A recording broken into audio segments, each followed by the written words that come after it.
Hi there everybody, welcome to the vlog. I'm going to start off with a little bit of a trigger warning. I'm here at what is an abandoned mental hospital from decades long past, and it's a place with some truly horrific stories of what happened within. So if you or anyone you love has been in either this facility or a facility like it, yeah, just bear in mind that I'm going to talk about some pretty heavy subjects here at the mostly abandoned Riverview Hospital here in Coquitlam, BC. It is so eerie and spooky, and that is why it has in more recent years been the site of a great many filming locations, and I'm going to get into some of them too. This is the Center Lawn building, which opened in 1924.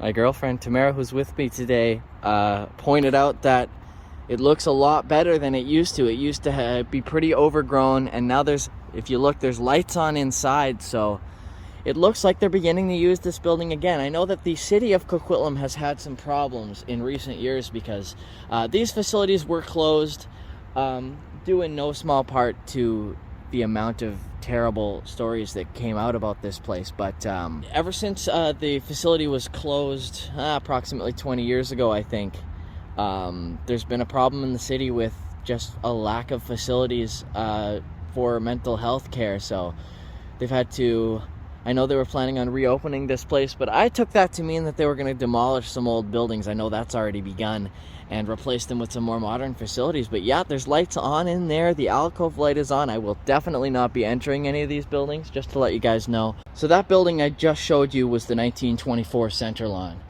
The West Lawn building, just a short walk from there, is 11 years older and much more terrifying. This was used as the originally the main building, and then eventually more were built. It housed hundreds of patients for 70 years until it was closed in 1983. And it's been abandoned for, next year will be 40 years. This site is very dangerous, very condemned. This sign says this area is hazardous and is off limits. Entering comes with risk of exposure to harmful materials, injury, permanent disability, or death. Entering this area is considered trespassing. Yeah, and they're not wrong about the harmful materials. That was an issue they had when they were just demolishing a building that was actually much newer than this, was the level of asbestos. And if you walk over to what is the east side of the West Lawn building, look at this boarded up sort of outdoor walking terrace. This actually, I know that's not what this facility was used for, but it gives me the vibe almost of an old tuberculosis sanitarium, because I know they used to have sort of open air areas. But yeah, it's so terrifying. Like I said, patients haven't been in this building in almost 40 years, so the stories this place could tell, and they're not positive ones. You can see the paint peeling off of the concrete on these pillars. These lands are expansive. In 1909, the city of Coquitlam purchased about 1,000 acres of land. This was so they could build, at the time, quote-unquote, state-of-the-art facilities, as well as having a large farm in behind them. Now, the farm has since been converted to residential homes, but at the time, I mean, mental health, quote-unquote, hospitals were used more like prisons, honestly, and they would use work from the patients. The patients would work out in the fields, and it was a functioning farm. So Riverview, when it first opened in 1913, this building specifically held I think about 400 people. It was supposed to have a maximum capacity of about 500 or 600, but after the first year, they were already close to 1,000. So these places, for the majority of their history, had beds hospital beds just crammed up against one another. They were almost always over their intended capacity. That's why more buildings were built like this one in 1924 and the one we're going to visit next. But even with all these new additions, they were always over capacity. By the 1950s, there were thousands of patients on site. So it was in effect like a small city with, like, I think at times over 5,000 patients and a lot of staff. But yeah, it's hard to talk about this place without going into the dark side of what happened here. I won't go into too many specifics, mostly because specifics are hard to find, but this place was known for using various, shall I say, experimental methods for treating patients, which in retrospect are now seen as being just barbaric and horrifying. I believe lobotomies were performed here. The earliest electroshock treatments took place, and I believe just a regular practice was to sterilize any. I've had to stop myself from using the word inmates several times when describing this place. I have to remind myself that these are patients. It's just that they were often treated as though they were inmates. These sterilizations were actually illegal.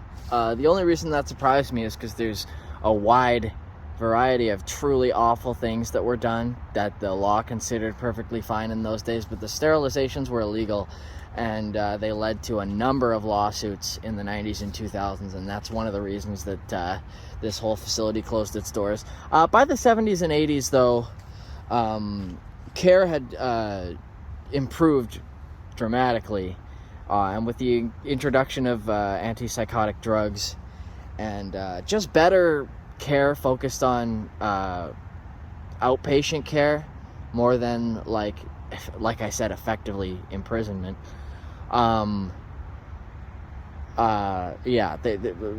Major strides were made in the treatment of mentally ill people, which still by the 70s and 80s was not perfect. It continues to be far from perfect to this day, but there became less and less of a need for these expansive standalone mental hospitals. And so by the 2000s it was completely closed, and like I said, they've had to sort of reopen portions of it and build some new buildings on site, because again, this site could be used for far more supportive and helpful mental health treatment than was in the past. But again, I also understand why there's some controversy to that as well, because the history of this place is not excellent, and so I guess some believe it's best just to be forgotten entirely and moved on from. But it's wild to be standing here, though. Okay, so as of 2000, 3 buildings on the grounds and to this day are being currently used as mental health facilities within Fraser Health. So they're active, and they're being used for mental health treatment centers. Okay. Obviously with more modern day treatment. Yeah. And current. Sorry, is that an article from 2000, or is that... No, that is an article from 2017. Okay, so that makes sense. That would be why probably there's lights still on in the 1924 building, is that it's still being used. And that's why I did just look up that in 2019 they did some refurbishments to that building to keep it operational. This one appears to be too far gone, though. By 1913, the first permanent ward of the male chronic building opened its doors. The new ward was quickly filled to double capacity with over 900 patients. So I'm pretty sure you already said that, but this one was originally for males and females until they started to realize that they would have to separate the two, and that's when the female chronic building opened up. In 1929-30, that's when they built this female chronic wing. I also was just talking to a guy here who says that he used to work on the X-Files in 1994, and this building was used for a lot of shots from that. A lot of stunt work was done on the front of the building here. He says the most recent thing he's filmed here was Deadpool, which makes sense because a lot of stuff from Deadpool was filmed here in Greater Vancouver. I had read, now I don't know if this is anecdotal, but I'm sure it's true. Just I've read that women were brought here, like men were often brought to the male ward because they had some sort of altercation with the law, whereas women were just brought here by often their husbands or fathers or just generally men in their life who, I don't know, I guess deemed they were insane. I don't know. I'm sure, I don't know. I keep wanting to say, like, I'm sure there was some sort of testing done, but possible there was not. Probably How primitive the world of mental health, not just knowledge was at the time, but it's also, it's not just that we didn't know a lot about how to treat mental health. It's also just the times when we didn't know how to treat women. I don't even want to excuse it as we didn't know how to do it as much as we didn't think it was a priority to treat them as people.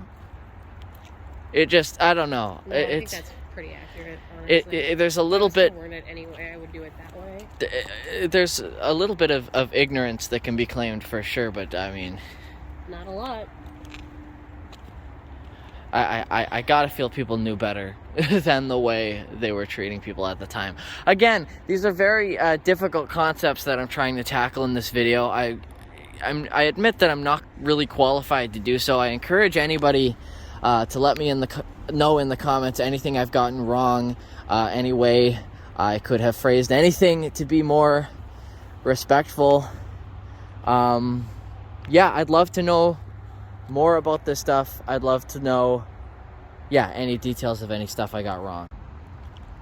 This building is still clearly being used today. Out of all the buildings I've seen on ground so far, this one has the most activity, and it's by far the most well kept. As you can see, the front light is on in there, lots of lights on in there, and I can actually see people in there. So yes, this one is definitely still being used.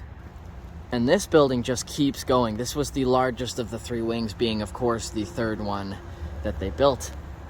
Just keeps on going on both sides. Like I said, by the 40s and 50s, this whole facility had like some 5,000-6,000 patients living in it, which was still far too many for the facilities that were here. You know, I hate to jump to a lighter subject here, but there's a lot of woods here, a lot of nature around us, and many movies, like I said, I've shot here, and Elf actually used these grounds as a stand-in for Central Park in a few occasions, which is interesting because they filmed at Central Park as well. Like, there's a snowball fight scene. Some shots were shot at the actual Central Park and some were shot here. Same with the outdoor singing scenes, like when they're singing at Central Park at the end of the movie to get Christmas spirit.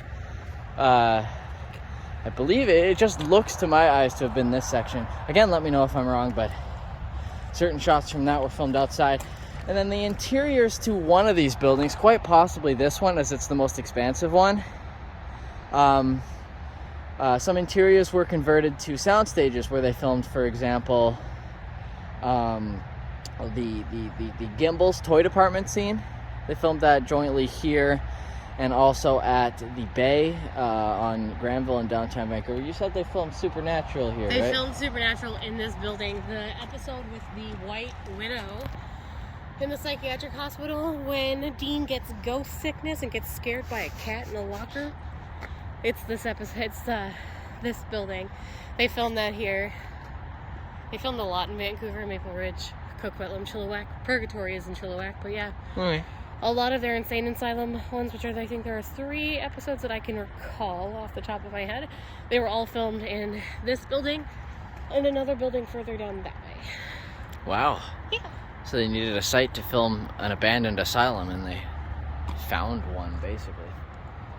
That's crazy. Paid a lot of money to film here too. I shouldn't say it. Again, there's words I don't want to use. Like, I don't want to use the asylum, but that's probably a word. That's what it would have been called. That's back probably then. a word they would have used to describe this place at the time, yeah. All right, I've walked down this hill to, what did you describe it as? It's the female chronic ward? It's huge, and I'm worried that it's not going to show up as how huge it is on my video here. Sometimes it's hard to get the scope of the size of buildings, but this place is enormous. Biggest building on site. And this is the Crease Clinic. So this was built in 1929 and was initially separate from the rest of the hospital grounds. This was primarily, in its early days, used for victims of what they called shell shock. World War I veterans who were suffering from what we would now refer to, of course, as post-traumatic stress disorder. They called it shell shock back in those days. And yeah, it became housing for the criminally insane. I use the term housing very loosely. But yeah, I'm not sure if this place is actively being used. Just looking around, I'd go with no, although there's a light on there. I was trying to look for lights on. There's a light on in this little alcove outside the front building, but who knows? That could even just be security. I'm going to wander around this building and see if there's any signs that it's being used. I don't see any, and also, if you look through these windows, it looks pretty open, at least on this side. Again, obviously, every window, like the other place, has got bars on it. Not every window. There's some in the middle here that don't, but maybe those are for staff. I don't know. Likely staff windows. Hard to know. Yeah, but this building is huge. And it shows a different art style, too. It shows how the architecture had changed. How the architecture had changed over the years. This is more, I don't know if you'd call this Art Deco. I'm not up on my architecture knowledge, but yeah, certainly a very different style than the other buildings. This front building is definitely being used. Oh, Tamara just pointed. So's this one. There are lights on in there. Wow. It's just, what's totally bizarre to me is the lack of any, I'm still the only car that I have seen parked in any of these parking lots. But there's lights on inside. Maybe it's a secret.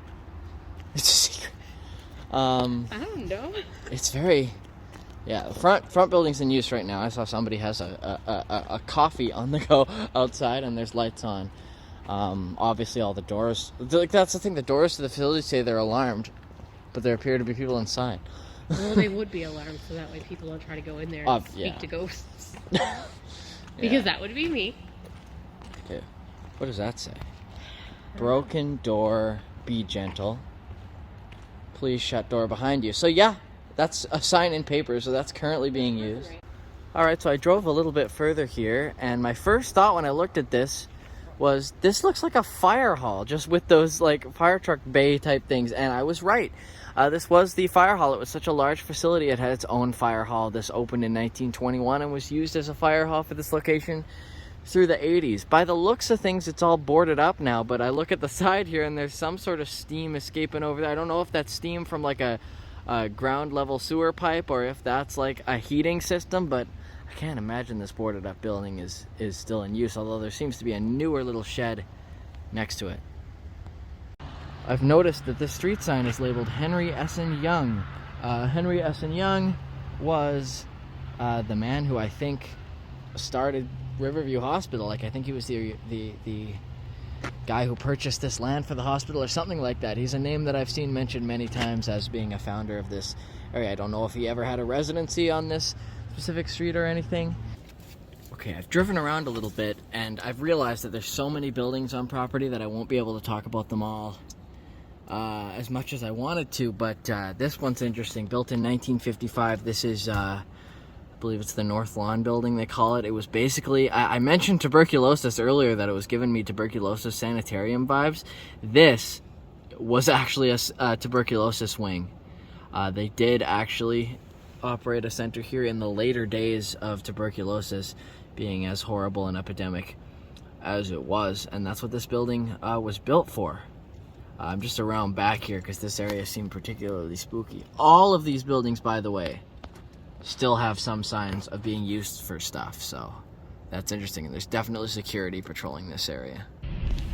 Just going around to the front side of this building now. Yeah, so this was a totally different kind of hospital. Yeah, this one for tuberculosis patients, but equally creepy. Tuberculosis is another one of those things that for the longest time they just had no idea how to treat. I know that it was treated with just being outdoors for a long time, but probably by the time this building was built in 1955, they've gotten a little bit of more of a handle on.